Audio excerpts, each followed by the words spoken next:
திருச்சிற்றம்பலம். தென்னாடுடைய சிவனே போற்றி, என் நாட்டவர்க்கும் இறைவா போற்றி, ஏகம்பத்துரை எந்தாய் போற்றி, பாகம் பெண்ணுரு ஆனாய் போற்றி, பராய்த்துறை மேவிய பரணே போற்றி, சிராப்பள்ளி மேவிய சிவனே போற்றி, அண்ணாமலையமண்ணா போற்றி, கண்ணாரமுத கடலே போற்றி, காவாய் கனக திரளே போற்றி, கைலை மலையானே போற்றி போற்றி, வெற்றிவேல் முருகனுக்கு அரோகர். திருச்சிற்றம்பலம். அண்ட சராசரங்களுக்கெல்லாம் அதிபதியாக விளங்கக்கூடிய முருகப்பெருமானுடைய ஒப்பற்ற பெருங்கருணையினாலே சென்னை ஐசிஎஃப் அருள்மிகு கமலவிநாயகர் சத்சங்கம் மிகச் சிறப்பாக நிகழ்த்தி கொண்டு வருகின்ற திருவாசக தொடர் கீர்த்தி திரு அகவலில் நாம் தொடர்ந்து செய்திகளை சிந்திப்பதற்கு திருவருள் கூட்டியிருக்கிறது. கீர்த்தி திரு அகவல் என்று சொல்லக்கூடிய அந்த பகுதி ஒரு அகவல் யாப்பிலே அதனை அமைத்திருக்கிறார். அதிலே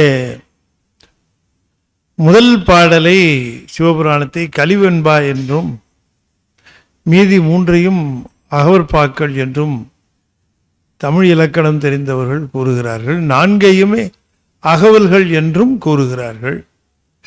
அப்படி கீர்த்தி திரு அகவல், திரு அண்ட பகுதி, போற்றி திரு அகவல் என்கின்ற 4 பகுதிகளும் திருவாசகத்தினுடைய முகப்பை அலங்கரிக்கின்றன.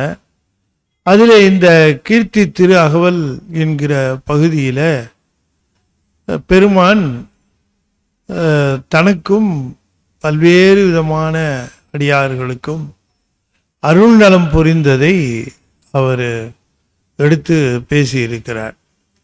நான் முன்னமையே குறிப்பிட்டேன், சென்ற முறை அதற்கு முந்தின முறையும் நான் குறிப்பிட்டேன். இதிலே குறிப்பிடப்பெறுகின்ற பல கீர்த்திகள், அதாவது சிவபெருமான் அடியார்களுக்காக அருள் செய்த வரலாறுகளை அவர் சுருக்கமாக ஒரு வரியிலோ அல்லது 2 வரிகளிலோ அவர் குறிப்பிட்டு இருக்கின்றார். அப்படி குறிப்பிட்டு இருக்கக்கூடிய அந்த வரலாறு அந்த காலத்திலே, அவருடைய அந்த காலத்திலே மிக பிரபலமாக அதனை சொன்னால் தெரிந்து கொள்ளுகிற அளவிற்கு இருந்து வந்திருக்கிறது.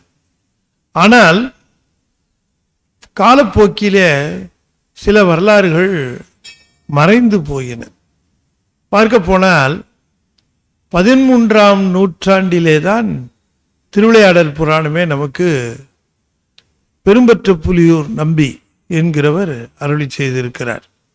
அந்த திருவிளையாடல் புராணம் 64 திருவிளையாடல்களை மதுரையை தலைநகராக அங்கே கொண்டு அவர் திருவிளையாடல்களை புரிந்திருக்கிறார்.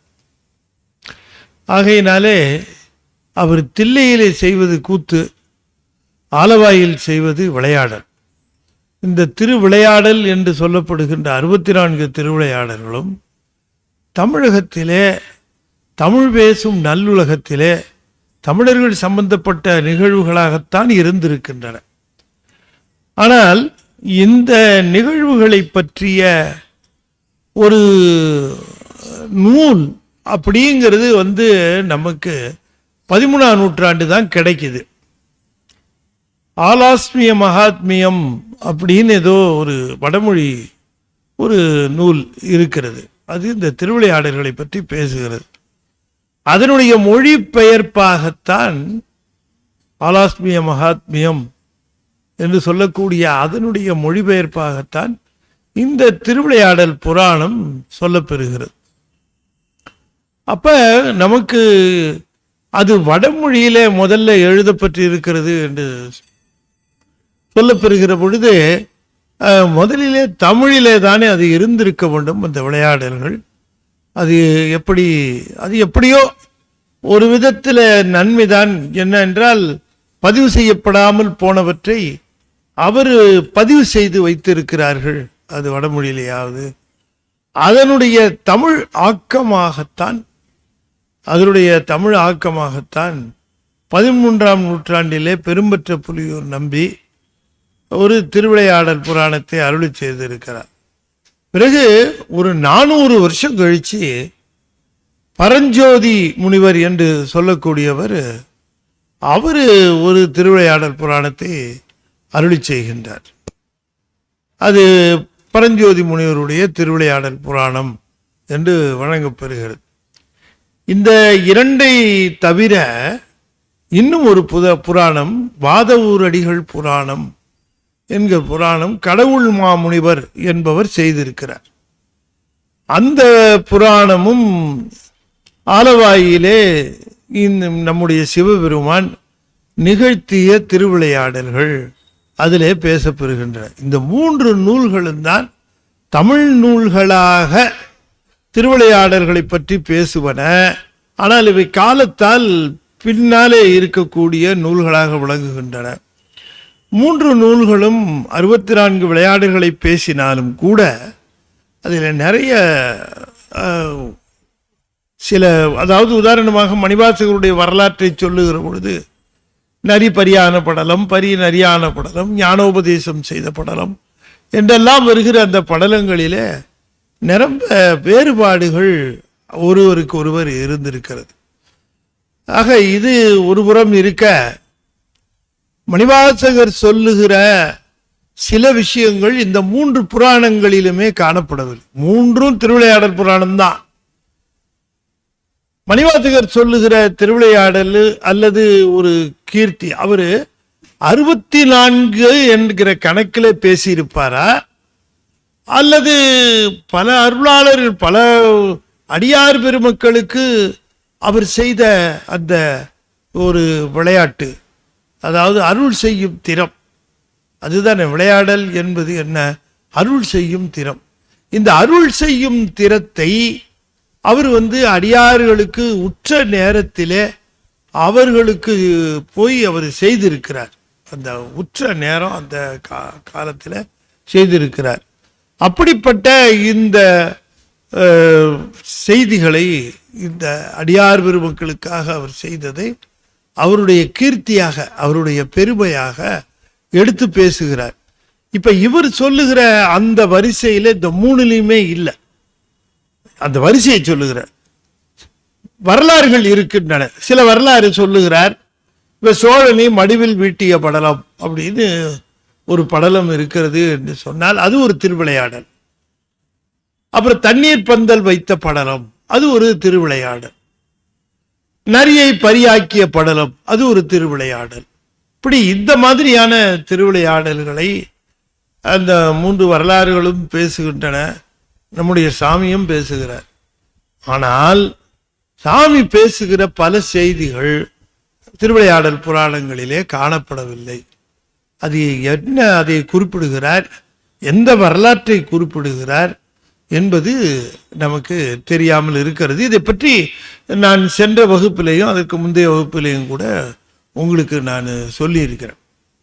சரி, இந்த கீர்த்தி தான் தெரியல, அவர் என்ன விவரம் சொன்னார், அந்த என்ன விவரத்தை அதை எடுத்து சொல்லுகிறாரு என்று பார்த்தால் சில ஊர் பேரே தெரியல. அந்த ஊரை கண்டுபிடிக்கிறதே கஷ்டமாக இருக்கிறது. இந்த ஓரிங்கிற ஒரு ஊரை பார்த்தீர்கள் என்று சொன்னால் அந்த ஊரை தேடி கண்டுபிடித்து அங்கு ஒரு சிவாலயத்தை எழுப்பி இருக்கிறார்கள். அது நம்ம பெங்களூரை சேர்ந்த ஒரு அம்மையார் அது முன்னின்று அதனை செய்திருக்கிறார். அவங்க நம்ம ஞானத்திரளுடைய ஒரு வாசுகி. அவங்க லதா அம்மையார் தானம்மா, லதா அம்மையார்னு ஒருத்தவங்க. அவங்க டெலிஃபோன் டிபார்ட்மெண்ட்டில் பிஎஸ்என்எல்ல ஒர்க் பண்ணாங்க. இங்கே பாருங்கள், பிஎஸ்என்எல்லேருந்து ரிட்டையர் ஆனவுடனே அவங்களுக்கு கிடைச்ச பெனிஃபிட்டு அத்தனையும் அவ்வளோத்தையும் கொண்டு போய் அந்த கோயிலுக்கே போட்டு ஒரு திருக்கோயிலை கட்டினாங்க. அந்த ஓரியூரில் இனி வந்தினிது அருளின்னு சொன்னதுனால அங்கே ஒரு சிவாலயம் இருந்து தானே ஆகணும் என்று அங்கே ஒரு சிவாலயத்தை எழுப்புகிறார்கள். அதற்காக நிரம்ப மற்றவர்கள் உதவியும் அதற்கு கிடைக்கிறது. இப்படி தேடி கண்டுபிடிக்கிற அளவுக்கு இடங்களை பல இடங்கள் இருக்கின்றன. பல இடங்கள், பல சம்பவங்கள் அதில் சொன்னபடி நாம் சொன்னவாறே புரிந்து கொள்ள வேண்டுமே தவிர அதற்கு மேல் கொண்டு நமக்கு விவரங்கள் தெரியவில்லை.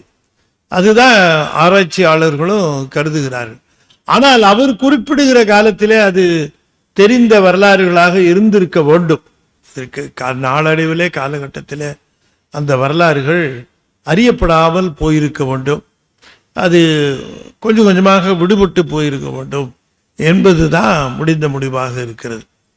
இப்போ நாம் செய்திகளை தொடர்ந்து பார்த்தோம் என்று சொன்னால், அதில் எங்கே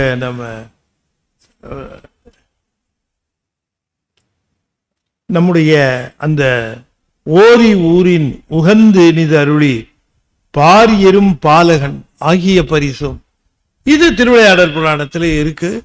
குறிப்பா வார்த்தை சொல்லுகிறார். அதனால அதையும் பற்றி நான் சென்ற முறை சொன்னேன். அது இப்ப அடுத்தது சொல்லுகிறார், பாண்டூர் தன்னில் ஈண்ட இருந்தும்.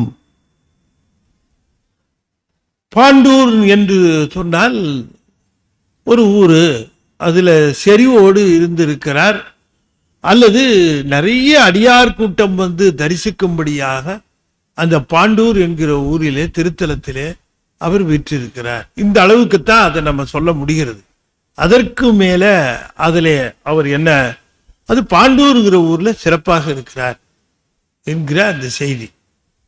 பாண்டூர் தன்னில் ஈண்டன்னா நெருங்கிய, செறிவாக அப்படின்னு அர்த்தம் வருகிற பொழுது, அடியார்கள் நெருங்கி இருந்து வழிபாடு செய்கின்ற அளவிற்கு அங்கே அவர் இருந்திருக்கிறார், தரிசனம் தந்திருக்கிறார். எனவே பாண்டூர் என்பது ஒரு சிறந்த சிவத்தலமாக இருந்திருக்கிறது.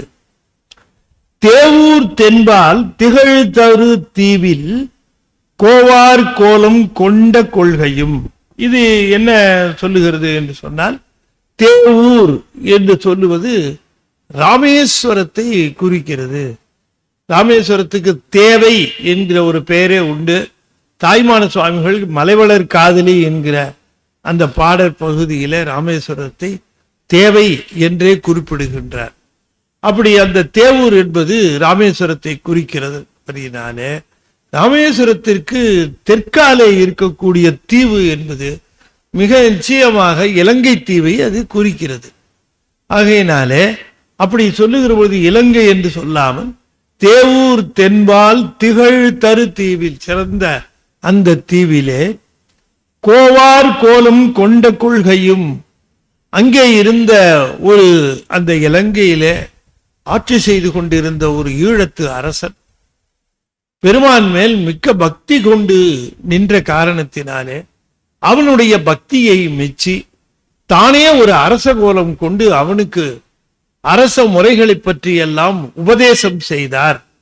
அப்படி அரச முறைகளை பற்றி உபதேசம் செய்த அந்த சிறப்பு, இந்த ஈழ மன்னன், இலங்கையிலே ஈழ மன்னனாக இருக்கிறவன் பெருமானிடம் மிகுந்த பக்தி பூண்டவனாக இருக்கிற அந்த காரணத்தினாலே அவனுக்கு கோ ஆர் என்று சொன்னால், கோ என்றால் அரசன் அர்த்தம், கோவார் கோலம் என்று சொன்னால் அரச கோலத்தை எடுத்துக்கொண்டு, தான் ஒரு அரசன் போல வேடத்தை எடுத்துக்கொண்டு அவனுக்கு அரச முறைகளை பற்றி எடுத்து சொல்லி எவ்வாறு சிறப்பாக அரசு புரிய வேண்டும் என்கிற அவற்றை எடுத்து சொன்ன அந்த அற்புதமும் கொள்கையும். தேனமர் சோலை திருவாரூரில் ஞானம் தன்னை நல்கிய நன்மையும். அது இப்ப நமக்கு இது தெளிவா தெரியும். திருவாரூர் அப்படின்னு சொன்னா நமக்கு எந்த விதமான சந்தேகமும் இல்லாம போயிடுச்சு. திருவாரூர் பற்றி சொல்லுகிறார்.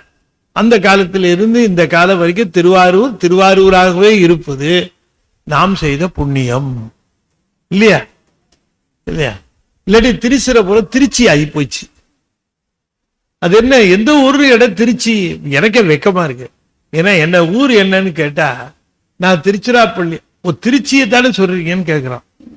நாம் மெனக்கட்டு முழுசா பேர் சொல்லலாமே அப்படின்னுட்டு திருச்சிராப்பள்ளியில 4 வார்த்தையை மட்டும் திருச்சின்னு மட்டும் எடுத்துக்கிட்டு சொன்னா அது எப்படி திருச்சி சொல்றதா இருக்கும்? நீங்க சொல்லுங்க. அது நேரா சொல்ற மாதிரி இருக்குமா, திருச்சி சொல்ற மாதிரி இருக்குமா? திருச்சிராப்பள்ளி தான் அது பேரு, திருச்சி அது பேர்ல.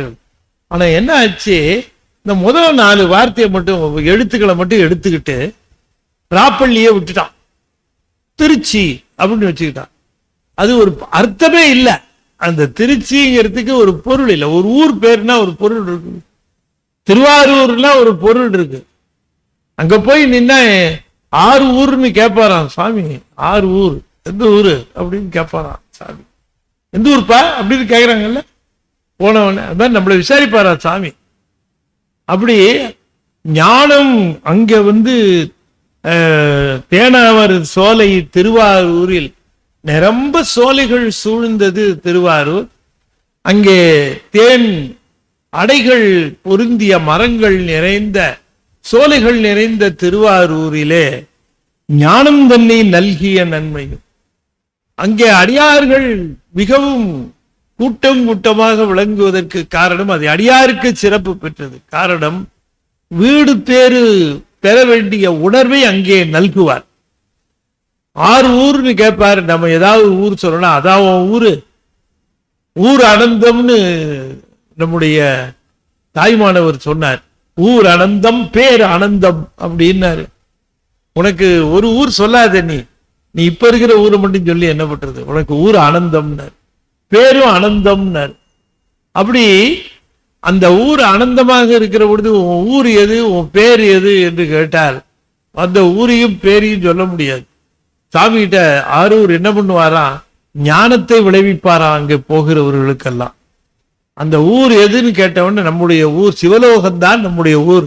நான் பிரிஞ்சு வந்திருக்கிறேன், நான் என்னைக்கு போய் அந்த ஊருக்கு சேர போறேன்னு தெரியல, வழி தெரியல, உங்களுக்கு தெரிஞ்சா வேணா சொல்லுங்க அப்படின்னு கேட்கணும். உங்க ஊர் எதுன்னு கேட்டா பயப்படாம சொல்லுங்க, எங்க ஊர் சிவலோகம் தான், ஆனா இப்போதைக்கு இங்க இருக்கிறேன், ஆனா அந்த ஊருக்கு போற வழிதாயா தெரியல அப்படின்னு.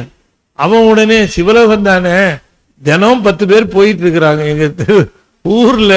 ஏன்னா அவனை பொறுத்த வரைக்கும் சிவலோகம்னா அவன் அந்த பொருள்.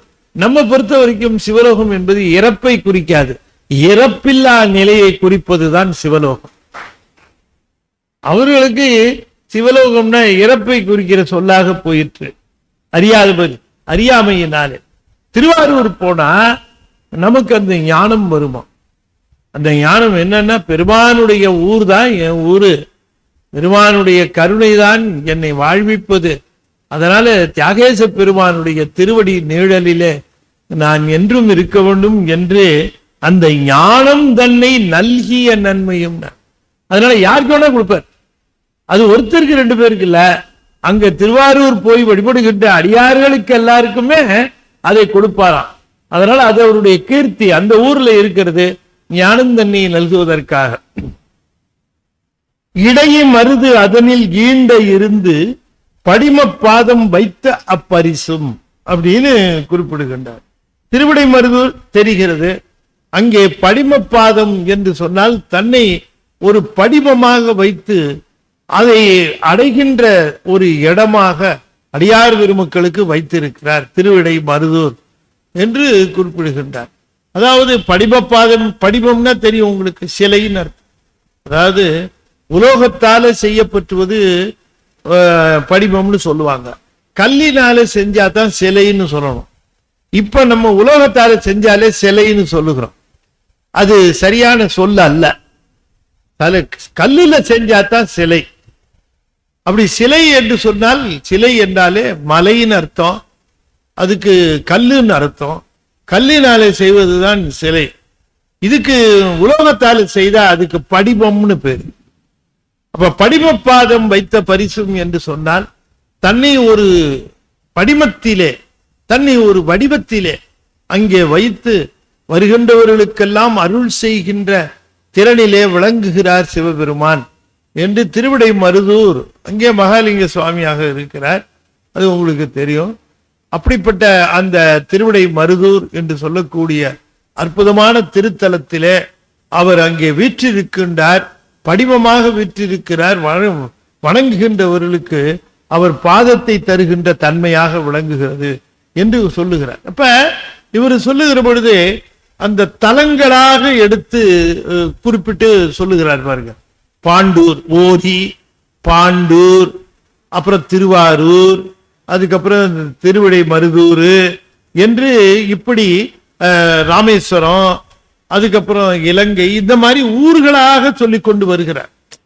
இந்த ஊர்ல ஒரு குறிப்பிட்டவர்னு இல்லை, எல்லாரும் வருகிறவர்களுக்கெல்லாம் இந்த நலனை அருளை தருகின்றதாக இருக்கு. அதனாலதான் இந்த தலங்கள் எல்லாம் அவர் குறிப்பிடுகிற இந்த தலங்கள் எல்லாம் யார் போனாலும் அவருடைய பெருமையை உணரலாம். அப்படிப்பட்ட பெருமையுடைய திருத்தலங்களாக அவை விளங்குகின்றன. அடுத்ததும் பாருங்க, ஏகம்பத்தின் இயல்பாய் இருந்து பாகம் பெண்ணோடு ஆயின பரிசும் என்று திரு ஏகம்பம் என்று குறிப்பிடுகிறார். காஞ்சிபுரம் என்று நாம சொல்லுகிறதை அவர் திரு ஏகம்பம் என்று குறிப்பிடுகிறார். பாருங்க, தலங்களாக சொல்லிக் கொண்டு வருகிறார். அப்படி சொல்லிக் கொண்டு வருகிற திரு ஏகம்பம் என்று சொல்லக்கூடிய இந்த தலத்திலே அவர் பாகம் பெண்ணோடு ஆயின பரிசு, அதாவது அம்மை பெருமானிடம் ஆகமங்களை கேட்கிறார். சிறப்பாக ஆகமங்களை உமைக்குத்தான் முதலிலே பெருமான் போதிக்கிறார். இந்த 28 ஆகமங்களை போதிக்கிற பொழுது அம்மை அவற்றை கவனமாக கேட்டுக்கொண்டு வருகிறார். 28 ஆகமங்களும் உமைக்கு நல்கிய பரிசு என்று முதலிலேயே குறிப்பிட்டிருக்கிறார். இந்த 28 ஆகமங்களையும் தாய் கேட்கிறாள். கேட்ட உடனேயே பெருமான், உனக்கு பல்காலும் இந்த ஆகமங்களை எல்லாம் எடுத்து சொன்னேன், இவற்றினுடைய இந்த உபதேசத்திலிருந்து நீ தெரிந்து கொண்டது என்னை என்று கேட்கிறார். தம்பி, யாருக்குமே சொல்லி கொடுத்ததுக்கு அப்புறம் என்ன நாம சொல்லி கொடுத்ததுனால என்ன தெரிஞ்சிருக்கு அப்படின்னு தெரிஞ்சுக்கிறதுல ஒரு விருப்பம் இருக்குமா இல்லையா? வருஷம் ஃபுல்லா பாடம் நடத்திட்டு ஒரு கொஸ்டின் பேப்பர் கொடுத்தா வாத்தியார துரோகின்னு திட்டுறான். என்ன, வருஷம் ஃபுல்லா காக்காவா கத்திருப்பாரு, கிளாஸ்ல அவ்வளவு கத்திருப்பாரு. உனக்கு என்ன புரிஞ்சதுன்னு தெரிஞ்சுக்கிறதுக்காக 4 கேள்வி கேட்டா அவரு இந்த சிஸ்டமே தப்பு, இந்த சிஸ்டமே தப்பு. இப்ப நான் கூட ஏதோ இதுல பார்த்தேன். அப்ப பையன் அவங்க அப்பா அம்மாவை கூப்பிட்டு வந்தா தான் உள்ள விடுவேன்னு சொல்லிட்டாரு வாத்தியார் அப்படின்னு சொல்றான். அதுக்கு இந்த அம்மா சொல்லுது, என்னங்க என்ன பண்ணிட்டு வந்தான்னு தெரியல, நம்மள கூப்பிடுறாரு வாத்தியாரு, ஏன்டா என்னடா பண்ண அப்படின்னு கேள்வி. நான் ஒண்ணுமே பண்ணலப்பா, பரீட்சை வச்சாரு வாத்தியாரு, பக்கத்து பையன் பேப்பரை பார்த்து எழுதுன, அதுக்கு போய் என்ன பிடிச்சு நீ நாளைக்கு உங்க அப்பா அம்மாவையும் கூட்டிட்டு வந்தாதான் நீ வர அப்படின்னு சொல்லிட்டாரு. ஏண்டா நீ செஞ்சது தப்பு இல்லையா? அது எப்படிப்பா தப்பாகும் அப்படின்னு கேட்டான். என்னடா எப்படி தப்பாகுங்கிற? பார்த்து எழுதுறது தப்பு. பாத்தியாரே பார்த்து பார்த்து தான் பாடம் நடத்தினாரு, அவரு பார்த்து பார்த்து நடத்துறாரு, இருக்கிறதெல்லாம் பார்த்து பார்த்து சொல்றாங்க, நான் மட்டும் பார்க்காம எழுதணுமா? நானும் பார்த்து எழுதுனேன், இதுக்கு போய் என்ன தண்டிக்கலாமான்னு கேட்கிறான். நியாயமா தான் இருக்குது இல்லையா? அவரே பார்த்து தானே நடத்துறாரு, பார்க்காம நடத்துறாரு, பக்கம் பக்கமா பார்த்து நடத்துறாரு, நானும் பார்த்து பார்த்து எழுதுனேன் அப்படின்னு சொல்றான். அது மாதிரி நமக்கு அம்மை ஆகமங்கள் முழுக்க கேட்ட பிறகு நீ என்ன தெரிஞ்சுக்கிட்ட, நான் பாடம் இவ்வளவு நாள் நடத்தினேன் அப்படின்னு கேட்கிறாரு சுவாமி. அதுக்கு அம்மா சொல்ற, அது எப்படி உங்களுக்கு ஒரு வரியில சொல்லட்டுமான்னு கேட்கிறேன். இவரு கொஞ்சம் ஆச்சரியம், அது எப்படி ஒரு வரியில சொல்ல முடியும்? ஒரு வரியில சொல்லிடுவியாரு? சொல்லிடுவேன். 28 ஆகமம் இருக்கட்டும், நான் முழுக்க நடத்தினேன், நடத்துங்க. நீ எல்லாத்தையும் கேட்டில்ல? நான் எல்லாத்தையும் கேட்டேன், அதனால தான் நான் சொல்றேன். இப்ப விளக்கி சொல்றதுக்கு அட்லீஸ்ட் ஒரு பேராகிராஃபாவது வேண்டாமா? இல்ல, ஒரு வரி போதும், நான் ஒரு வரியில சொல்லுவேன். அம்மா சாமி சொன்னாரு, ஒரு வரியில சொல்லுவேன்னா ரொம்ப பேஷ், ரொம்ப சிறப்பு தான். அப்படி என்ன தெரிஞ்சுக்கிட்ட? ஐயா, நீங்க 28 ஆகமங்களை நடத்தினீங்க. நீங்க ஆகமங்களை நடத்துகிற பொழுது உண்மையிலேயே நீங்க என்னுடைய வீட்டுக்காரர் இல்லை, நீங்க என்னுடைய குருநாதர். குரு சொன்னார், பாடங்களை எல்லாம் நடத்தினீங்க, 28 ஆகமங்களையும் நடத்தினீங்க. நானும் ஒரு சீட பாவத்துல இருந்து எல்லாத்தையும் கேட்டேன். ஆனா எல்லாத்தையும் நீங்க சொன்னதை வச்சு கேட்கும்போது எனக்கு ஒரே ஒரு விஷயம் தான் தெளிவாச்சு. எல்லாத்திலையும் திரண்ட செய்தியாக அது ஒண்ணுதான் இருக்கு. அது ஒண்ணு சொன்னா எல்லாத்தையும் சொன்ன இல்லை, திரும்ப திரும்ப சஸ்பென்ஸ் வச்சே சொல்லிக்கிட்டு இருக்கிறேன். என்னன்னு கேட்டா சொல்ல மாட்டேங்கிறீங்க. எப்பவும் நாங்க லேடிஸ் ஷார்ப் அண்ட் ஸ்வீட்டா இருப்போம். இந்த வளவளா குளகுளான்னு பேசுறதெல்லாம் ஜென்ஸ் தான். அவன் ஒரு விஷயத்தை சொல்லுன்னா போனா அங்க ஏங்க என்னங்க சொன்னாரு அவரு, அதுதான் நான் போகும்போது அவர் அங்க இல்ல, அவர் அங்க இல்லாம சொல்லி பாத்தீங்களா, பார்த்து என்ன சொன்னாருங்கிறத சொல்லுங்க. இல்ல நான் போகும்போது அவர் இங்க இல்லையே, நான் தேடு தேடினேன். இப்ப தேடின கதையெல்லாம் சொல்லுவான் நொந்து நூலா போய். ஆனா அந்த அம்மையாரா இருந்தா அழகா அந்த விஷயத்தை நாங்க சொல்லுவோம். சாமி சொன்னாரு, இதுதான் சந்தர்ப்பம் உனக்கு அட்டாக் பண்றதுக்கு, அதனால நீ அட்டாக் பண்ற, பரவாயில்ல நீ சொல்லு நான் கேட்கிறேன்னு.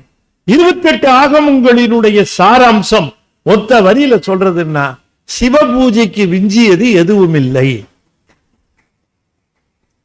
அவ்வளவுதான். சிவபூஜைக்கு விஞ்சியது எதுவும் இல்லை.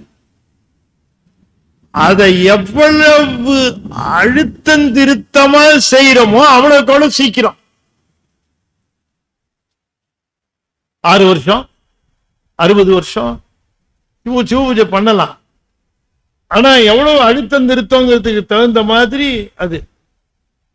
யானை கொண்டு போடுச்சு, தண்ணி ஊத்துது, பூவை போடுது, ஆனைக்கால அனுப்பிச்சுட்டாரு, சிவலோகத்துக்கு அனுப்பிச்சு விட்டாரு. அத யானை சிலந்தி வாயின் நூலால் புது பந்தரிட்டு உனக்கு ஒரு பிறவி மட்டும் இருக்கு, என்ன அது வந்துட்டு நீ வந்துரு அப்படின்னு அது போட்டார். அது ஒண்ணுதான், ஒரு பிறவியோட தப்பிச்சு. நமக்கு எத்தனை வச்சிருக்காருன்னு தெரியல, நம்ம பூஜை பண்ணிட்டு இருக்கிறோம். இப்படி பூஜையினுடைய அந்த ஸ்ட்ரென்த், அதனுடைய அழுத்தத்தை பொறுத்து நாள் சுருங்குது. 6 நாள்ல ஒருத்தர் கொடுத்திருக்காரு, ஒருத்தருக்கு ஜஸ்ட் 6 days. அவரு பக்கத்திலேயே ஒருத்தர் சிவகோசரியாரு, அவரு வருஷ கணக்கா பண்ணிட்டு இருக்காரு. இத்தனைக்கும் வயசானது கீழே இருந்து தண்ணி முண்டு போய் ஊத்தி ஆகமத்தில் இருக்க மந்திரத்தெல்லாம் சொல்லி அத்தனை விதமான ஸ்லோகங்களை சொல்லி எல்லாமே பண்றாரு. இவர் ஏதாவது ஒரு ஸ்லோகம் சொல்லியிருப்பாரா? ஏதாவது ஒண்ணு சொல்லியிருப்பாரா? ஒன்று தெரியல. குடுமி தேவர்னு மட்டும்தான் தெரியும். குடுமி தேவர் அவ்வளவுதான். சாமி குடுமி தேவர் சாமி அவ்வளவுதான் தெரியும். அவருக்கு 5 எழுத்து தெரியுமான்னா தெரியாது. திருநீர் பூசினாரா? இல்ல. உத்ராஜம் போட்டிருந்தாரா? இல்லவே இல்ல. என்னதான் பண்ணாரு? 6 நாள்ல தூக்கிட்டாரு. வா வா வா வா வா வா. நம்மள இரு இரு இரு இரு அவசரப்படாது, என்ன அவசரம், இரு இரு இரு இரு அப்படி ஒருத்தர் தூக்குறார். அந்த பூஜையினுடைய திண்மை, பூசையினுடைய திண்மை. அதாவது இந்த அவர் பேர் என்னமா, ஆனந்த பரவசரா, திருவாவடுதுறை தானே, ஆவடுதுறை,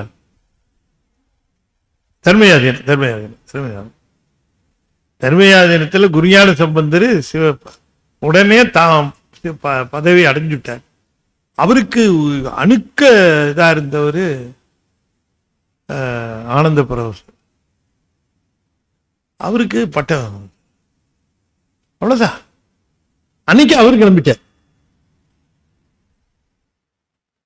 அந்த திண்மை குரு மேல வச்சிருக்கிற அந்த இது, சாமி நீங்க இல்லாம எப்படி இருப்பேன்னு நினைச்சாரு, கிளம்பிட்டார். அவ்வளவுதான். திண்மையை தவிர பூசையில ஒண்ணும் இல்லை. பூசை தான். நீங்க அதை எவ்வளவு how strong you are able to execute it அப்படிங்கிறது. அதை சொல்லுகிற பொழுது, இப்ப நமச்சிவாயன்னு நீங்க கோடிக்கணக்கான தடவை சொல்லவங்க நமச்சிவாயன்னு சொல்றதுக்கும், லட்சக்கணக்கான தடவை நமச்சிவாயத்தை சொல்றவங்க நமச்சிவாயன்னு சொல்றதுக்கும், ஆயிரக்கணக்கான தடவை நமச்சிவாயம் சொல்றவங்க நமச்சிவாயன்னு சொல்றதுக்கும், 100கணக்கான தடவை நமச்சிவாயம் சொல்றவங்க நமச்சிவாயன்னு சொல்றதுக்கும் 10-15 தடவை நமச்சிவாயம் சொல்றவங்க நமச்சிவாயம் சொல்றதுக்கும் எல்லாமே நமச்சிவாயமாய் இருந்தாலும் கோடான கோடி நமச்சிவாய மந்திரத்தை சொல்லுகிறவர் ஒரு தடவை நமச்சிவாயம் என்று சொன்னால் அதனுடைய வலிமை மிகச்சிறந்த வலிமையாக விளங்கும். அதனால அது உபாசனா மந்திரம், நீங்க சொல்லிக்கொண்டே இருக்க வேண்டும். இதுக்கு நேரங்காலெல்லாம் இல்லாமல் இல்லையா? அதனாலதான் ஜபம் வேற தவம் வேற. ஜபம் எண்ணிக்கையில் அடங்கும், தவம் எண்ணிக்கையில் அடங்காது. ஜபத்துல சொல்றது தவத்துல சொல்றது ஒரே மந்திரம் தான். ஆனா ஜபத்துல சொல்லுகிற பொழுது எண்ணிக்கை என்பாற்பட்டு சொல்லு, தவத்துல சொல்லுகிற பொழுது எண்ணிக்கை கிடையாது. அது அந்த மந்திரத்தினுடைய வலிமை சிறப்பாக கிடைக்கும். அதனால அம்மா சொன்னாங்களா அப்படி, அவரு உடனே ரொம்ப ரொம்ப பிரமாதம் நீ சொன்னது, சாமி எனக்கு பரிசு தரணும். நான் பதில் நல்லா சொன்னேன். பரிசு என்ன வேணும்? இவ்வளவு தூரம் ஆகமங்கள் சிவபூஜை சிறந்ததுன்னு சொன்னா அதை நான் செய்யணும்னு எனக்கு ஆசையா இருக்கு, எனக்கு வாய்ப்பு கொடுங்க, காஞ்சிபுரத்துல போய் பண்ணேன் அப்படின்னு. அங்க காஞ்சிபுரத்துல ஒரு மாமரத்தின் கீழ் சுயம்புவா எழுந்திருக்கிறார். அதனால தான் அதை சொல்லுகிறார், ஏகம்பத்தின் இயல்பாயிருந்துன்னா சுயம்புவாக தோன்றி. யாரும் அது பிரதிஷ்டப்படல, தாமாக முளைத்து எழுந்தார், தாமாக முளைத்து எழுந்தார். அப்படி ஏகம்பத்தில் இயல்பாய் இருந்து தாமாக முளைத்தெழுந்த சுயம்புவாக இருந்ததற்கு அம்பாள் பூஜை பண்றார். அப்படி அந்த பூசையை மனம் மொழி மெய் என்று சொல்லக்கூடிய மூன்றையும் அதிலே ஒடுக்கி அந்த பூஜையை தாய் செல்கிறார். அந்த சிவபெருமானை காண வேண்டும், நெஞ்சம் ஈசனை காண்பதே விரும்பி, நெஞ்சமானது ஈசனை காண வேண்டும், அவருடைய திருவழி தரிசனம் இங்கே மண்ணுலகத்திலே கிடைக்க வேண்டும் என்று இருந்து, சிவபெருமானுடைய தரிசனம் இங்கே மண்ணுலகிலே கிடைப்பது போல ஒரு சிறப்பு கிடையாது. அப்படிப்பட்ட அந்த தரிசனம் கிட்ட வேண்டும் என்று அதற்காக நெஞ்சத்தை, அவள் நினைவுகள் முழுவதும் நெஞ்சம் ஈசனை காண்பதே விரும்பி, வாக்கிலே அஞ்செழுத்து மந்திரத்தை சொல்லிக்கொண்டு செம்மலர் கவிகளை உச்சிமேல் குவித்துக் கொண்டு தாய் தஞ்சமாகிய அருந்தவம் புரிந்தாள். பெருமான் வெளிப்பட்டு 32 அறங்களை செய்கின்ற தன்மை தந்து தன்னுடைய அந்த தவத்தை மிச்சி தன்னுடைய உடம்பிலே பாதியாக ஏற்றுக்கொள்ளுகிறார். அதைத்தான் சொல்லுகிறார், ஏகம்பத்தின் இயல்பாய் இருந்து பாகம் பெண்ணோடு ஆயின பரிசும். பாகம் தன்னுடைய வாம பாகத்தை இடபாகத்தை பெருமாட்டிக்கு தருகிறாராம். ஆயின பரிசும் திருவாஞ்சியத்தில் சீர்பெற இருந்து மறுவார் குழலியோடு மகிழ்ந்த வண்ணமும். திருவாஞ்சியம் என்று சொல்லக்கூடிய திருத்தலம், இதுவும் சிறப்பான திருத்தலம். இப்ப மணிவாசகர் குறிப்பிடுகிற திருத்தலங்கள் ஒரு தனி லிஸ்டே இருக்கு. இப்ப திருமுறை திருத்தலங்கள் அப்படின்னு தேவார திருத்தலங்களை நாம் ஒரு பட்டியல் போடுகிறோம். அதுல இருந்து நிறைய ஊர்கள் மணிவாசகர் சொல்லுகிற ஊர்கள் இருக்காது. மணிவாசகர் சொல்லுகிற ஊர்கள் தனியா இருக்கும். இப்ப திருவாஞ்சியம் இருக்கிறது. ஆனால் திருவாஞ்சியம் நம்முடைய திருமுறை தேவார தலமுமாக இருக்கிறது. அதுல இல்லாத தலங்கள் பலவற்றை நம்முடைய சுவாமி இங்கே பேசுகிறார். இப்ப திருவாரூர், திருவிடைமருதூர் இப்படி படிச்சுட்டே வரும்போது அதை பார்க்கும்போது நமக்கு ஒரு மகிழ்ச்சியா இருக்கு. நல்ல வேலை தெரிஞ்ச ஊரா சொல்றாரு. அப்படி இதுவும் ஏதாவது ஒரு தெரியாத ஊரா இருந்து மண்டைய பிச்சுக்கிட்டே அது எந்த ஊரா இருக்கும் அப்படின்ட்டு. இதுல கூத்து என்னன்னா, அது ஒருத்தர் ஊருங்கிறார், ஒருத்தர் அதை மரங்கிறார், ஒருத்தர் அதை இடங்கிறார். இப்படி அறிஞர்களுக்குள்ளேயே வேதம் நிறைய இருக்கு. அது நீங்க பார்த்தீங்கன்னா பல உரைகளை படித்தீர்கள் என்றால் அந்த உரைகள்லயே உங்களுக்கு தெரிஞ்சு போகும். அது நான் சொல்றேன் எப்பன்னு. அப்ப திருவாஞ்சியத்துல மறுவார் குழலி அம்பாள் அங்கே தவம் செய்திருக்கிறாள். அவளுடைய தவத்திற்காக சரி, இந்த அம்பாள் சிவபெருமானை நோக்கி தவம் செய்த தலங்கள்னு தமிழகத்துல தனியா இருக்கு. இப்ப அம்பாள் சிவபெருமானை நோக்கி தவம் இருந்த தலங்கள்ல மட்டும்தான் அம்பாளுக்குன்னு தனி கோயில்கள் இருந்திருக்கு. உதாரணத்துக்கு காஞ்சிபுரத்தில் எடுத்தீங்கன்னா அங்க காமகோட்டம் என்கிற ஒரு ஒரு ஊர், அந்த இடத்துல அந்த பகுதியில மட்டும்தான் அம்பாள். சிவன் கோயில் எதுலையுமே அம்பாள் இல்லை. அம்பாள் எங்க சிவனை நோக்கி தவம் இருந்தாள்ங்கிறதுனால தனி கோயில். இது போலவே அம்பாளுக்கு தனியே தலங்கள் இருக்கிறது எல்லாமே அம்பாள் சிவனை நோக்கி தவம் இருந்த தலங்கள். அதுல ஒன்று திருவாஞ்சியம். திருவாஞ்சியத்தில் சீர்பெற இருந்து மிகவும் சிறப்பாக அங்கே வீற்றிருந்து சீர்பெற இருந்து மறுவார் குழலியோடு மகிழ்ந்த வண்ணம். மறுவார் குழலி என்பது தாயை குறிக்கிறது. வாசனை பொருந்திய அந்த நீண்ட குடலை உடைய தாய் மறுவார் குடலியோடு மகிழ்ந்த வண்ணமும் சேவகன் ஆகி தின் சிலை ஏந்தி பாவகம் பலபல காட்டிய பரிசும். அது சேவகனாக திருவிளையாடல் புராணத்திலே பல திருவிளையாடல்கள் வருகிறது. சிவபெருமான் வில்லேந்திய வீரனாகவும் வாழேந்திய வீரனாகவும் பல சமயங்களிலே பாண்டிய மன்னருக்காக தோன்றி பல பல நிலைகளிலே விளையாடல்களை புரிந்திருக்கின்றார். அதை பொதுவாக குறிப்பிடுகின்றார். பாவகம் பல பல காட்டிய பரிசும் என்று சொல்லுவது சேவகனாகி இந்த பாண்டிய நாட்டிலே திரு ஆலவாயிலே பாண்டிய மன்னன் போர்க்களத்திலே இருக்கிற பொழுது அவனுக்காக போர் வீரனாக தோன்றி பல பல வீரச் செயல்களை அவர் நிகழ்த்தி காட்டியிருக்கிறார் என்று திருவிளையாடல் புராணத்தை ஒட்டி பொதுவான செய்தியாக சொல்லுகிறார். கடம்பூர் தன்னில் இடம்பெற இருந்தும், திருக்கடம்பூர் என்கிற ஊரில அவர் ரொம்ப இடம்பெற இருந்தன நிலையாக அவர் வீற்றிருந்தும், ஈங்கோய் மலையில் எழிலது காட்டியும், திரு ஈங்கோய் மலை அங்க மரகத வண்ணராக இருந்தார். அதையும் சுட்டுட்டு போயிட்டானுங்க, அங்க திருடிட்டு போயிட்டாங்க. இந்த மரகத லிங்கத்தை இல்லைன்னு சொல்லிட்டாங்க. அது யார் திருண்டா என்னன்னு தெரியல. ஈங்கோய் மலை, திரு ஈங்கோய் மலை அங்க. எனவே அந்த ஈங்கோய் மலையில் எழிலது காட்டியும், அந்த மரகத வண்ணத்தை தான் சொல்லுகிறார். எழிலது காட்டியும் ஐயாறு அதனில் சைவன் ஆகியும், திருவையாறு அதனில் சைவனாக ஆனார். சைவனுக்கு என்ன அடையாளம்?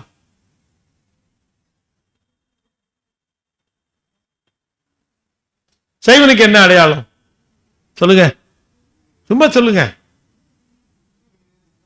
திருநீரு, உருத்ராட்சம், பதிகங்கள். பதிகங்கள், திருநீர். இப்ப பொதுவா சொல்றீங்க, இப்பதான் இருக்கு பதிகம். சரி, ரைட்டு. பதிகங்கள், திருநீர், உருத்ராட்சம், பதிகங்கள். வேற என்ன? சடாமுடி,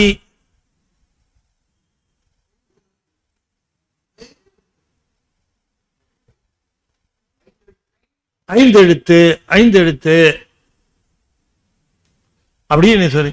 ஆனால் நீங்க சொன்ன எல்லா விடைகளும் சரிதான், எல்லா விடைகளும் சரிதான். ஆனா மார்க் விழுவாது. எது சரியான? இது விடை சரிதான், ஆனா மார்க் வாங்கணும் இல்ல. விடை சரி. யார் சைவன் அப்படின்னு கேட்டா, எவன் சிவனை பூசி செய்கிறானோ அவன் தான் சைவன். சாக்கிய நாயனார் திருநீர் பூசி இருந்தாரா? இல்லையா? அதிபத்தர் திருநீர் பூச்சிருந்தாரா? உத்ராட்சம் போட்டிருந்தாரா? ஜடாமுடி வச்சிருந்தாரா? பதிகம் பாடினாரா? ஆனால் சிவனை பூசி செய்தார், அகப்பூசி செய்தார், சிவனை பூசி. என்ன சைவன்னா சிவனை பூஜை பண்ணணும். சிவபெருமானே சைவனாகியும்னா சிவபெருமானை பூசி செய்தார். ஏன் இப்படி ஆச்சு அப்படிங்கிறதுக்கு அதுக்கு ஒரு வரலாறு வச்சிருக்கிறாங்க. அது என்ன சொல்றாங்கன்னா, திருவையாறுல ஒரு காலத்துல 24 ஆதிசைவர்கள் இருந்து ஐயாரப்பரை பூசை பண்ணி கொண்டு வந்தார்கள். ஐயாரப்பரை பூசை பண்ணி கொண்டு வந்தார்கள். எப்ப? ஒரு காலத்தில். எத்தனை பேர் மொத்தம்? 24 ஃபேமிலிஸ். அவங்க இது மாதிரி இருப்பாங்க எப்பவுமே அந்தந்த கோயில்கள்ல. இப்பதான் அது பிரேக் ஆயிடுச்சு.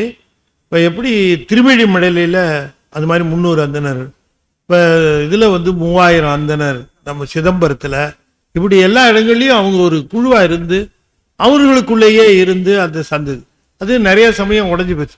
ஒரு காலத்துல 24 ஃபேமிலிஸ் ஐயாரப்பருக்கு பூஜை செய்து கொண்டு வந்தார். அதுல ஒருத்தர் என்ன பண்ணார், ஒரு சிவாச்சாரியார் என்ன பண்ணார், தன்னுடைய மனைவியையும் மைந்தனையும் விட்டு நான் காசிக்கு போயாகணுங்கிற. இவங்க எவ்வளவோ சொல்லி பார்க்குறாங்க, மனைவியும் கணவனும். இல்லை இல்லை, எனக்கு நான் சாகிறதுக்குள்ள காசியை போய் தரிசனம் பண்ணிட்டு வரணும், கங்கையில் ஸ்நானம் பண்ணிட்டு வரணும், காசி விஸ்வநாதரை தரிசனம் பண்ணணும், நான் போயே தருவேன் அப்படின்ட்டு கிளம்பி. இந்த காலத்தில் என்ன, இப்போ காசி போகிறதுன்னா வாரணாசி, இங்கேருந்து ஒரு ஃப்ளைட் ஏறினா மத்தியான சாப்பாடுக்கு அங்கே போயிடலாம். ஆனால் அப்போ எப்படி தெரியுங்களா, காசிக்கு போனால் வருவாரான்னு தெரியாது. காசிக்கு போனால் திரும்பவும் வருவாங்களா அப்படின்னு சொல்ல முடியாது. அந்த மாதிரி அதனால தான் போகும்போதே சொல்லி வைப்பாங்க, காசியில் செத்தா முத்தியாம் மறந்துடாத அப்படின்ட்டு அத்தையும் சொல்லியே அனுப்பிச்சு வைப்பாங்க.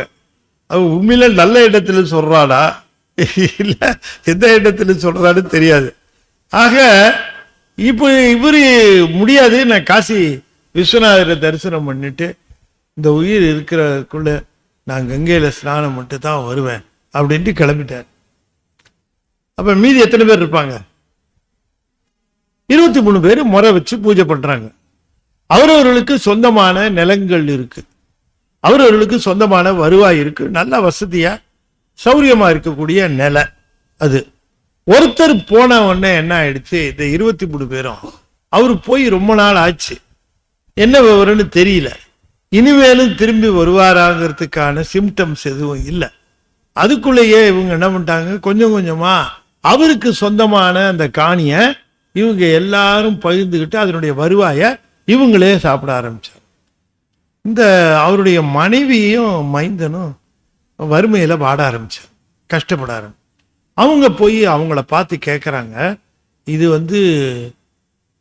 அவரோடது தானே, நாங்கள் 2 பேரும் கஷ்டப்படுறோம், எங்களுக்கு இதை கொடுங்க, நாங்கள் சாப்பிட்ணும், இதை நம்பித்தான் அவரே விட்டுட்டு போனாரு. இந்த பாருமா, பூஜை பண்றவங்களுக்கு தான் நிலம், வீடுகாரர் பூஜை பண்ணல போயிட்டார், அதனால அவருக்கு அந்த நிலம் சொந்தம் இல்லை, நாங்க தான் அதை எடுத்துக்கணும், அதனால உனக்கு தர முடியாது போ சொல்லிட்டேன்.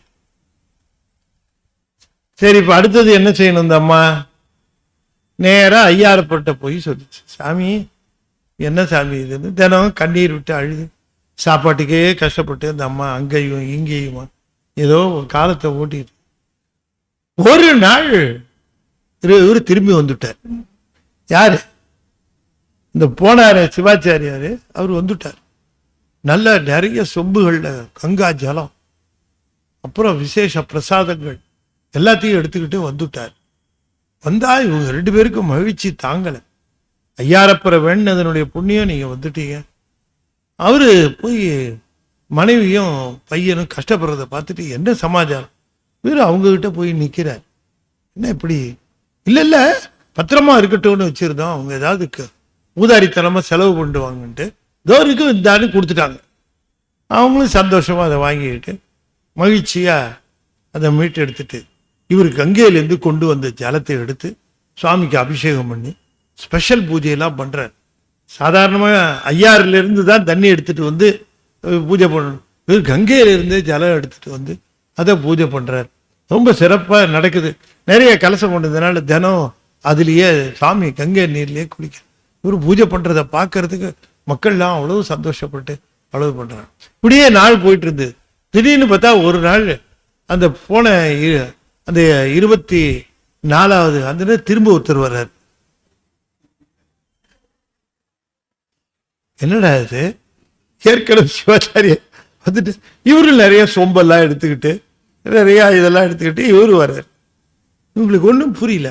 ஏற்கனவே ஒருத்தர் வந்திருக்கிறாரு, ஆள் பார்த்தா ஒன்னா இருக்கு, 2 பேரும் ஒன்னா இருக்கு. இவங்க கேட்குறாங்க, ஏற்கனவே வந்துட்டாரு, அது இப்படி ஒருவர், நான் தான் இப்பதான் வரேன், எப்படி என்ன என்ன கூட உங்களுக்கு அடையாளம் தெரியலையா, யாரோ ஒருத்தர் நான் சொல்லிட்டு வந்தா நீங்க ஏத்துக்கிறதா, நான் தான் உண்மையான ஆள், இல்லப்பா வித்தியாசமே கண்டுபிடி, 2 பேரும் கூட்டு வா உன்னை காட்டுறேன்னு அவரையும் கூட்டு நிறுத்தி வச்சு ஊர்ல இருந்து வந்திருக்கிறார், நீ யான்னு கேட்ட. ஐயா ஊர்ல பல பேர் வருவான், நானுன்னுட்டு நான் அப்பவே வந்துட்டேன், இது யாரோ தெரியல என்ன மாதிரியே வேஷம் போட்டு வந்திருக்கிறான். நான் இல்லை, நான் தான். அவரு நான் அவன் இல்லைன்னாரு. இப்படி சிக்கல். நீ தான் டாக்குமெண்ட் ஏதாவது இருக்காரு. இவர் ஒரு ஓலை காட்டுறாரு, அவர் ஒரு ஓலை காட்டுறாரு. அவர் காட்டுற ஓலையை விட இவர் காட்டுற ஓலை ஒரிஜினலா இருக்கு. ரொம்ப என்ன பண்றதுன்னு தெரியல. அவங்க அப்புறமா நேரா ஐயாரப்பட்ட போய், என்ன 2 பேரும் ஓலை காட்டுறாங்க, எது உண்மையான ஓலை தெரியலையே சாமி அப்படின்னாங்க. உடனே இந்த 23 பேரும் நம்மளே இதை தீர்மானம் பண்ணுவோன்ட்டு, இந்த பொய்யா இருக்குல்ல ஓலை, அந்த ஓலையத்தான் உண்மையான ஓலை, இப்போ மெய்யா இருக்கிற ஓலை இது பொய் ஓலை, நீ பொய் டூப்ளிகேட்டுன்னு சொன்னார். சாமி பார்த்து அப்புறமா அதுல முன்னால வந்தார்ல அவரு சாமி, அவர் உடனே என்னது பொய் டூப்ளிகேட்டு, நானே ஃபேப்ரிகேட் பண்ணேன், ஒரிஜினல் கொண்டு வந்திருக்கிறான், அவனத போய் டூப்ளிகேட் சொல்றீங்க. இதுதான் நீங்க தெரிஞ்சுக்கிட்டது.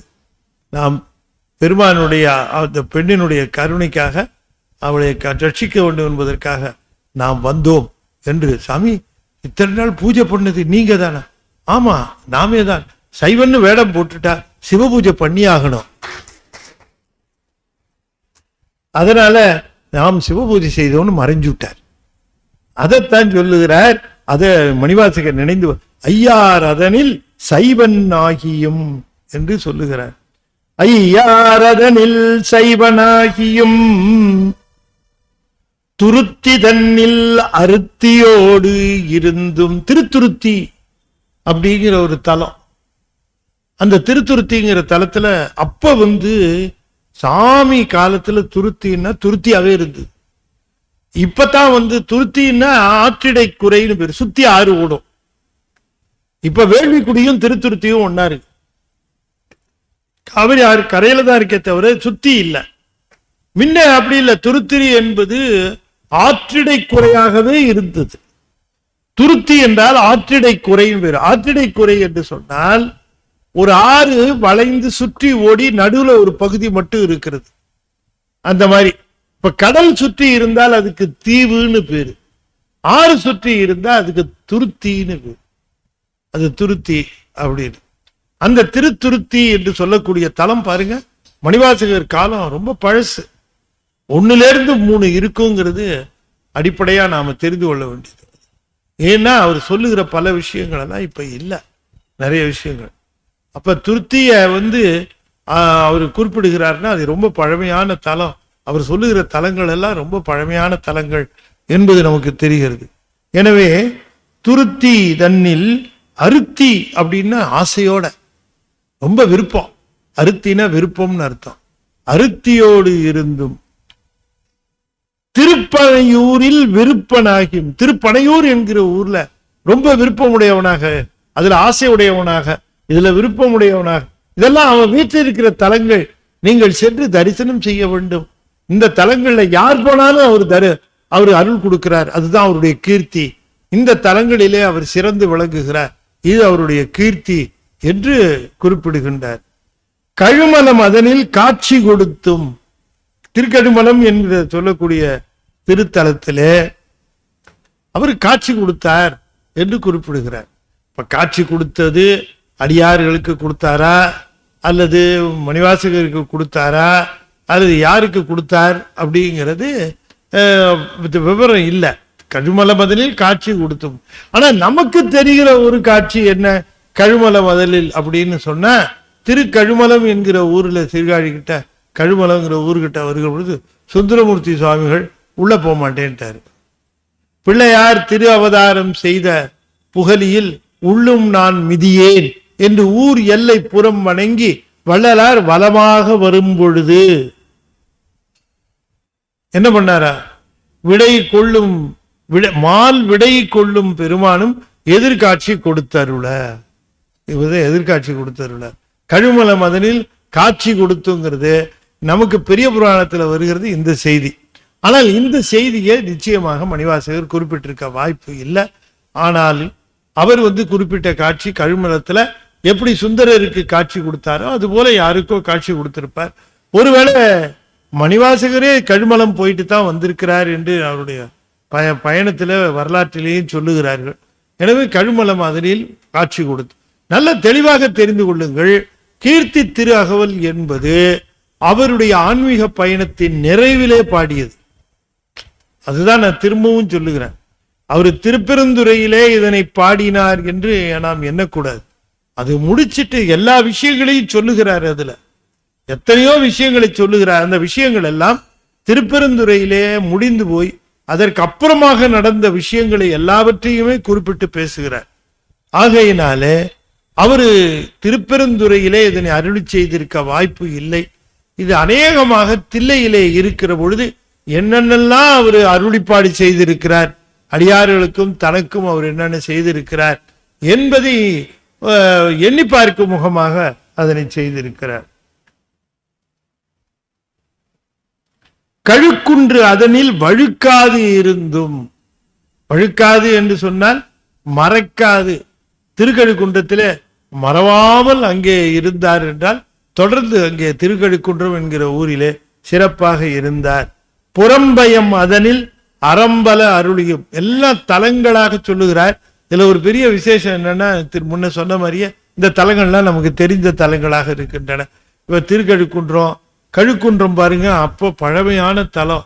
புறம்பயம், புறம்பயம் தொழ போதுமேனாரு சுந்தரமூர்த்தி சுவாமிகள். அப்படி அந்த புறம்பயம் அதனில் அறம்பல அருளியும் என்றால் அறச்செயல்கள் பலவற்றையும் புரிந்தார் அங்கே என்று குறிப்பிடுகின்றார். குற்றாலத்துக்குரியாய் இருந்தும் என்று குறிப்பிடுகின்றார். குற்றாலத்துக்குரியாய் இருந்தும் என்று சொல்லுகிற பொழுது குற்றாலத்திலேதான் அந்த வைணவர்களாலே அவமானப்படுத்தப்பட்ட நம்முடைய அகத்தியர் அங்கே நெடுமாலை குறுகு குறு குறுகு குறுகு குறுகு என்று குறுக்கினார். அப்படி குறுக்கிய அந்த குறியாக விளங்கினார் குற்றாலத்திலே என்று அதனை குறிப்பிடுகின்றார்.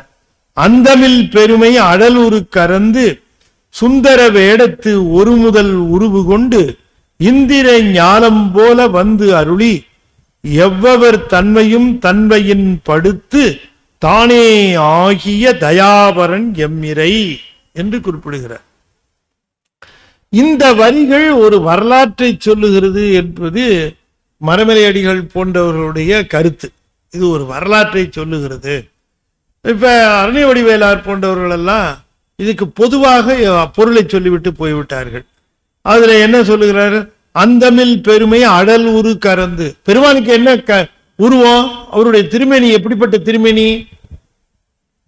எப்படிப்பட்ட திருமேனி? அம்மா அழல் மேனி இல்லையா? அழல் மேனி இல்லையா? அழல் மேனி அவருடைய தீவண்ணன், தீவண்ணன் அடல் மேனி. அப்படி அடல் மேனியாக இருக்கக்கூடிய அந்த பெருமான் அந்த உருவத்தை மறைத்து கொண்டு, அந்த உருவத்தை மறைத்து கொண்டு பல சமயம் வந்திருக்கிறார் இல்லையா? அழல் உரு கறந்து என்றால் மறைத்து கொண்டு, சுந்தர வேடத்து ஒரு முதல் உருவு கொண்டு மிக அழகான ஒரு வேடத்தை எடுத்துக்கொண்டு வந்தார். அதாவது தேவர்கள் எல்லோரும் திருமால், பிரமன், இந்திரன், அக்னி, வாயு, யமன் இவர்கள் எல்லோரும்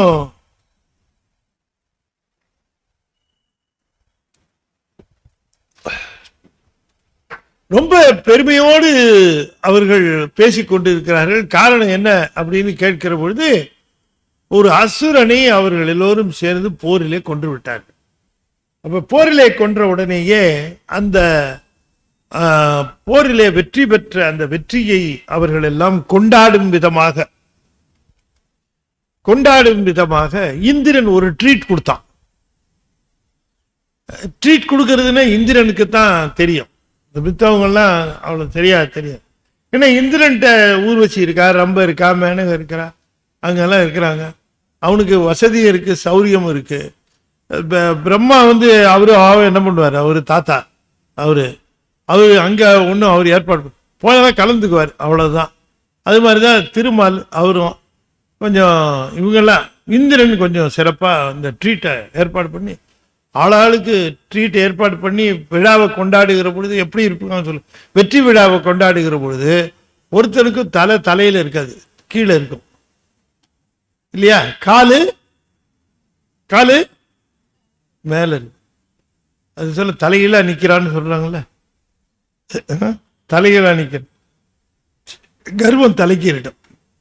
அதனால அந்த வெற்றி வருகிற பொழுது நம்மை அந்த அந்த வெற்றி உணர்வு தாக்காமல் பார்த்து கொள்வது இருக்குதே, அதற்கு சிறந்த பாதுகாப்பு சிவ உணர்வு தான். இந்த சிவ உணர்வு இருந்தா தான் வெற்றி உணர்வுல நமக்கு இந்த இது வராது. எல்லாம் ஒரே சரி, அது அவன் வேலையை பார்க்க போவான்னா வெற்றி விழா முடிஞ்ச உடனே போயிடுவான்னு பார்த்தா வெற்றி விழா நாள் 1, நாள் 2, நாள் 3ன்னு சீக்கிரம் நடத்திட்டு இருக்கான் சீரியல். பார்த்தாரு, இவங்களுக்கு கொஞ்சம் பாடம் போட்டோம்னு சிவபெருமான் என்ன பண்ணாரு, தன்னுடைய அழலூறு கறந்து தன்னுடைய திருமேனியை மறைத்து கொண்டு ஒரு அழகான யட்சன் வேடத்தை எடுத்துக்கொண்டார். அதைத்தான் சொல்லுகிறார், சுந்தர வேடத்து ஒரு முதல் உருவு கொண்டு. ஒரு முதல் உருவு கொண்டு என்று சொன்னால் அவர் தான் எடுத்துக்க முடியார், அவரே தான் முதல். இது நாமெல்லாம் உருவு எடுக்கிறோம்னு சொன்னா அது வினைகளினாலே. சுவாமிக்கு அப்படி கிடையாது, அவரே முதல், அவரே உருவெடுப்பார். ஆகையினாலே ஒரு முதலாக இருக்கக்கூடியவன் ஒரு உருவத்தை எடுத்துக் கொள்ளுகிறான். அப்படி அந்த ஒரு முதல் உருவு கொண்டு அந்த உருவத்தை எடுத்துக்கொண்டு அங்க போய் இவர்கள் பார்க்கிற இடமா பார்த்து ஒரு இடத்துல நல்லா சீட் போட்டு அருமையா உட்கார்ந்துக்கிட்டான். தயச்ச ஒரு சிறு துரும்பை எடுத்து, துரும்பு தான், அதை எடுத்து இப்படி நட்டுட்டான். ஸ்மால் ஸ்டிக்குன்னு வச்சுக்கோங்களேன். ஸ்மால் ஸ்டிக்குன்னு ஒரு சின்ன சுள்ளிங்கிறது கூட துரும்புன்னு சொல்ல மாட்டாங்க. அந்த சுள்ளிய ஒரு 100 பங்கா போட்டா ஒரு ஈர்க்குச்சி மாதிரி வரும்ல, இல்ல ஒரு விளக்குமாறுன்னு சொல்லுவாங்கல்ல, அதுல ஒரு குச்சி இருக்கணும்ல, அந்த விளக்குமாறு குச்சி அது மாதிரி ஒண்ணு வச்சுக்கங்களேன். ஒத்துக்க மாட்டீங்களா? சரி, அதையும் விட சன்னமா இருக்கு ஒரு குச்சி, அதையும் ஒரு 10 பங்கா போட்டது சன்னமா ஒரு குச்சி, அதை எடுத்து அப்படி பக்கத்துல நட்டு வச்சுட்டார். நட்டு வச்சுட்டு அப்படி ஜம்பமா உட்கார்ந்துருக்கார். ரொம்ப அங்கே எல்லாரும் பார்த்துட்டு இருக்கிறாங்க. என்ன இது, நாமெல்லாம் இப்படி எல்லாரும் இங்க இருக்கிறோம், ஆல் விஐபிஸ் இங்க இருக்கிற பொழுது அவன் ஒருத்தன் நம்மளை வணங்கி என்ன ஏதுன்னு கேட்காம தனியா உட்கார்ந்துட்டு இருக்கிறான். அவன் என்ன யாருன்னு கேட்கணும். சரி போய் வா கேட்கலான்ட்டு எல்லாரும் வராங்க. என்ன நீ பாட்டுக்கு ரொம்ப ஜம்பமா உட்கார்ந்துருக்கிற, ரொம்ப இருமாப்போட உட்கார்ந்துருக்க, யாரு நீ? இப்படி நான் யாரா இருக்கட்டும், நீங்க என்ன பண்ணிட்டு இருக்கீங்க? ஏன் நீ தெரிஞ்சு என்ன பண்ண போற? இல்ல ரொம்ப விசேஷமா பண்ணிட்டு இருக்கிறீங்க, எல்லார் முகத்திலையும் வெற்றி கழிப்பு தெரிகிறது. அந்த அசுரனை வெல்லவே முடியாதுன்னாங்க. நாங்கெல்லாம் சேர்ந்து போராடி அந்த அசுரனை வென்றோம். அந்த வெற்றி விழா நடக்குது, நீ ஏன் கலந்துக்கல? அப்படியா வெற்றி விழாவா? அந்த அசுரனை கொல்றது அவ்வளவு ரொம்ப கஷ்டம். நாங்க எல்லாம் சேர்ந்து எங்களால முடியாது என்ன இருக்கு, நாங்க ஜெயிச்சோம், அவனை வெற்றி கொண்டோம் அந்த அசுரனை. உங்க வீரம் அவ்வளவு பெருசான்னு. ஆமா, எனக்கு என்னவோ நம்பிக்கை இல்லை. என்னப்பா இப்படி சொல்ற? நம்பிக்கை இல்லைன்னு எங்களை என்ன இலக்காரமா பேசுற? என்னவோ உங்க வீரத்து மேல நம்பிக்கை இல்லை. அப்படி உங்களுக்கு வீரமா இருக்கும்னா இங்க ஒரு துரும்ப நட்டுருங்க, அதை கொஞ்சம் அசைச்சு காட்டுங்க. அப்போ உடனே இந்திரன் சொன்னா, இவன் நம்ம இன்சல்ட் பண்றான், அசுரனை கொண்டுட்டு வந்த நம்மள ஒரு துரும்ப அசைக்க சொல்றான். நான் இங்க இருந்து ஊதுனாலே அது அசையும், நான் இங்க நின்றுட்டு ஊதுனாலே அது அசையும். நானே அசைக்கிற போது வாயு இருக்கிறான், இங்க வாயு ஒரு பெரிய பலமான காத்தா அடிச்சா என்ன? இல்ல இங்க அக்னி இருக்கிறான், நெருப்பா இருந்தா ஏன் இந்த மாதிரி எல்லாம் நீ உங்க வீரத்தை சோதனை வேற ஏதாவது ஒரு சோதனை சொல், இதை செஞ்சு கேட்டு போதும், நான் உடனே உங்க வெற்றி விழாவுக்கு நானே தலைமை தான். என்ன ரொம்ப இன்சல்ட் பண்றான். இந்திரன் தன்னுடைய வஜ்ராயுதத்தை எடுத்து ஒரே வெட்டினா வஜ்ராயுதம் 2 துண்டா போச்சு.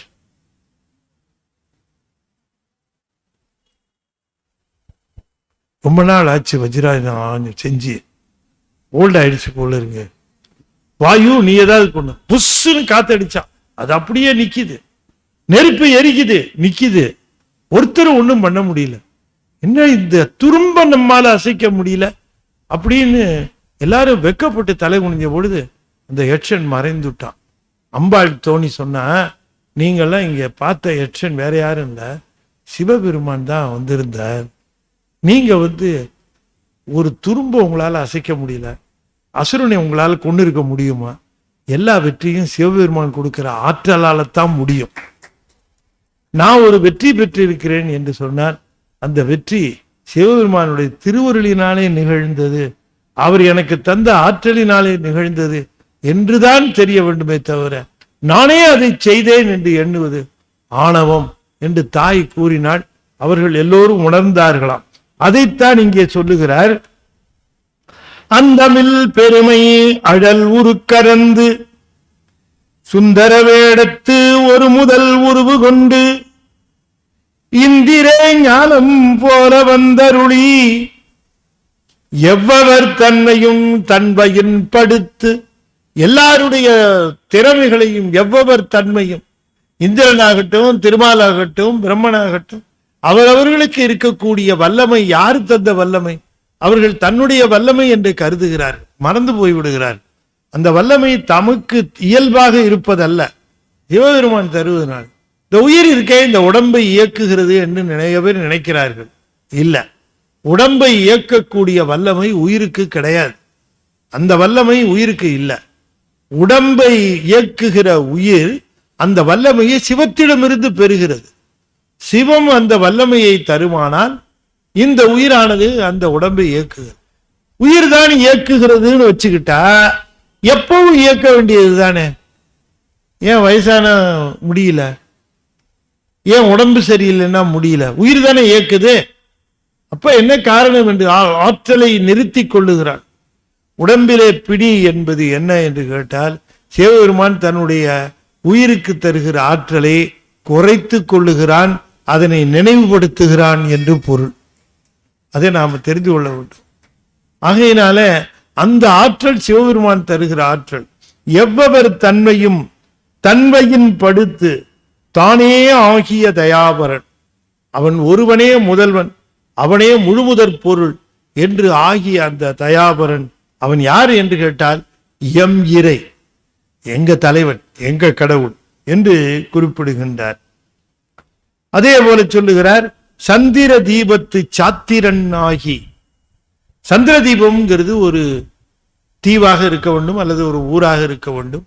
அங்கே சைவ சமய சாத்திரங்களை சொல்லுகிற ஞானாசிரியராக எழுந்தருளி இருக்கிறார். அவர் அந்தரத்து இழிந்து வந்து அழகமர் பாலையுள் சுந்தர தன்மையோடு துதைந்திருந்து அருளியும். ஆகையினாலே பாலை என்று சொல்லக்கூடியது ஒரு மரம் என்று மறைமலை அடிகள் போன்றவர்கள் எல்லாம் கருதுகிறார்கள். ஒரு ஊர் என்று அருணை வடிவேலார் எல்லாம் கருதுகிறார்கள். ஆகையவே எப்படியோ ஒரு இடத்திலே இருந்து அவர் சாத்திரங்களை அந்த மேலிருந்து கீழே வந்து குருவாக இருந்து அந்த சாத்திரங்களை போதித்திருக்கிறார். சுந்தர தன்மையோடு துதைந்திருந்து அருளியும் அந்த அழகு மிக்க நிலையிலே அவர் அருளி செய்திருக்கிறார். துதைந்து என்றால் அதிலே கலந்து இருந்து செய்த அந்த அருள் நிலையும். மந்திர மாமலை மகேந்திர வெற்பன் அந்தமில் பெருமை அருளுடைய அண்ணல் எந்தமை ஆண்ட பரிசது பகரின்.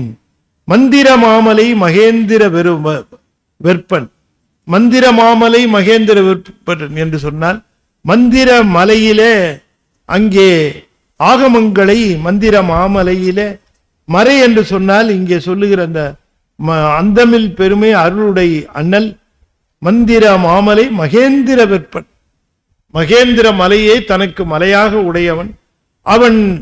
மந்திர மாமலை என்று சொன்னால் ஆகம கூட்டம், அந்த ஆகமங்களை எல்லாம் மகேந்திரத்திலே இருந்து சொன்னான். அதை இங்கே சொல்லுகிற பொழுது கூட முன்னாலே 9வது வரியில சொல்லுகிற பொழுது மண்ணு மாமலை மகேந்திரம் அதனில் சொன்ன ஆகமும் தோற்றுவித்தருளியும் என்று குறிப்பிடுகின்றார். அதைத்தான் இங்கேயும் சொல்லி நிறைவு செய்கின்றார். மந்திர மாமலை மகேந்திர வெற்பன், மகேந்திரத்திலே இருந்து ஆகமங்களை வெளிப்படுத்திய அந்த பெருமன் அந்தமில் பெருமை அருளுடைய அண்ணன். பெருமைக்கு அளவில்லாத பெருமை உடையவன், முடிவில்லாத பெருமை உடையவன், அருளுடைய அண்ணல், முடிவில்லாத அருளை உடைய அண்ணல். எந்தமை ஆண்ட பரிசது பகரில், அவர் எம்மையெல்லாம் ஆட்கொண்ட தன்மை. ஆண்டவன் என்று சொன்னால் அரசாக ஆண்டவன், அடியார்களை ஆண்டவன். அடியார்களை ஆண்ட அரசனுடைய அந்த எழிலை பகருவோமே என்றால் அவருடைய தன்மையை சொல்லுவோம் என்றால் என்று குறிப்பிடுகின்றார். எப்பவுமே அவருக்கு பாண்டிய மன்னன் அரசனாக இருந்திருக்கிறார். பாண்டிய மன்னனை அரசனே அரசே அரசே என்று சொல்லி இருக்கிறார். அவருக்கு கீழே இருந்திருக்கிறார். ஆனால் அவருக்கு உள்ளமெல்லாம் இப்படி இருக்கக்கூடிய அரசர்கள் எல்லாம் இந்த குறுகிய நிலத்திற்கு அரசர்களாக இருக்கிறார். உண்மையிலேயே பேரரசராக விளங்குகிறவன் எங்கள் சிவபெருமான் தான். அவனையே பாராட்டுவதும் அவனையே புகழ்வதும் தான் நம்முடைய தொழிலாக இருக்க வேண்டுமே தவிர, இந்த குறுகிய காலத்திலே அரசனாக இருக்கிற பெருமானை நாம் போற்றுகிறோம். அந்த அரசனை வணங்குகிற வாழ்த்துகிற புலவர்கள் அவனுக்கு 10 சிறப்பு அங்கங்களை சொல்லுவார்கள். அது தசாங்கம் என்று பெயர். 10 அங்கங்கள் அரசனுக்கு சொல்வார்கள். அப்ப சொல்லுகிற பொழுது அரசனுடைய அந்த கொடி, அரசனுடைய ஊர்தி, அரசனுடைய மலை, அரசனுடைய நாடு, அரசனுடைய ஊர், அரசனுடைய ஊர்தி, அரசனுடைய பறை என்றெல்லாம் 10 விதமான அங்கங்களை சொல்லுவார்கள். ஆனால் இந்த அரசனுக்கு 10 விதமான அங்கங்களை சொல்லுகிறவர்கள் எல்லாம் இந்த பிரபஞ்சம் சம்பந்தமான சில விஷயங்களை சொல்வார்கள். ஆனால் எங்கள் அரசனாக இருக்கக்கூடிய சிவபெருமானுக்கு அந்த 10 அங்கங்களும் எது தெரியுமா? அவருக்கு சொல்லக்கூடிய இந்த 10 அங்கங்கள் எந்த அரசனுக்கும் சொல்ல முடியாது. காரணம், எங்கள் Sivaperuman king of kings, lord of lords, emperor of emperors என்று சொல்லி அந்த 10 எது என்று சொல்ல தொடங்குகிறார். அதை நாம் அடுத்த வகுப்பிலே வருகின்ற வியாழக்கிழமை என்ன திருவாசகம் என்று நீங்கள் வைத்துக் கொள்ள வேண்டும். இங்கே அடுத்த வியாழக்கிழமை வந்து விடுங்கள். நாம் அதனை தொடர்ந்து அந்த எந்தமை ஆண்ட பரிசது, எம்மை ஆண்டு கொண்ட சிவபெருமானுடைய அந்த தன்மைகளை சொல்ல புகுந்தால், பரிசு என்றால் தன்மைகளை சொல்ல புகுந்தால் என்று தசாங்கத்தை பற்றி சொல்ல போகிறார் என்று சொல்லி இந்த அளவிலே நிறைவு செய்யும் முகமாக 5 எழுத்து 5 முறை ஓதுவேன். அன்பர்கள் தொடர்ந்து ஓத வேண்டும் என்று திருவடி பணிந்து வேண்டிக் கொள்கின்றேன். ஓம் நமச்சிவாய, ஓம் நமச்சிவாய, ஓம் நமச்சிவாய, ஓம் நமச்சிவாய, ஓம் நமச்சிவாய. இந்த அளவில் நிறைவு செய்து மீண்டும் வருகிற வியாழக்கிழமை நாம் சந்திப்போம். தொடர்ந்து திருவாசகம் சிந்திப்போம் என்று கூறி விடைபெறுகிறேன். நன்றி, வணக்கம். திருச்சிற்றம்பலம். தென்னாடுடைய சிவனே போற்றி. வெற்றிவேல் முருகனுக்கு. திருச்சிற்றம்பலம்.